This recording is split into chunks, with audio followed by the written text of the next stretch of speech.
Hey, all you cool cats and kittens. About 90% of you will get that reference.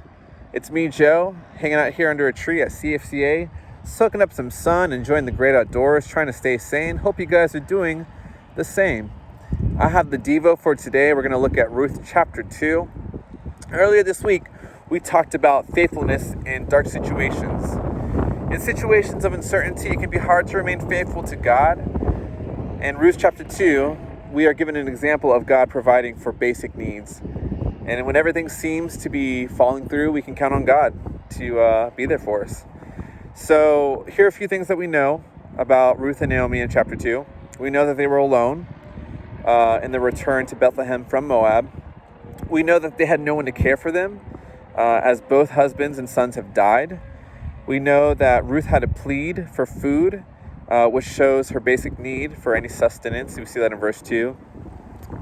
We can assume that Naomi was likely ashamed to ask for help based on her words at the end of chapter 1. The task of finding food was going to be miserable for Ruth, as she was unaware of the laws regarding the poor gleaning from the harvest fields, and she would have to become a beggar. Ruth left her parents and the comforts of her homeland to beg in a foreign land, just to get any food at all. We have no idea what land she would have ended up in to get food. She could have ended up in a very cruel landowner's field, unwilling to give any food at all. But here are a few things that we learn from Ruth's venture to the fields. Despite not knowing the lay of the land, she ends up in Boaz's field. We know that we learned that Boaz is a distant relative of her father-in-law, which is going to be very important to remember in the future, so don't forget that. Because of her faithfulness, God guided her to this field, and we learned that Boaz is more than generous in taking care of Ruth's needs.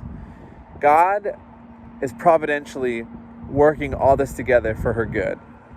See, this story is an incredible picture of what God has done for you and I. In extreme distress, God provided Boaz to provide for Ruth.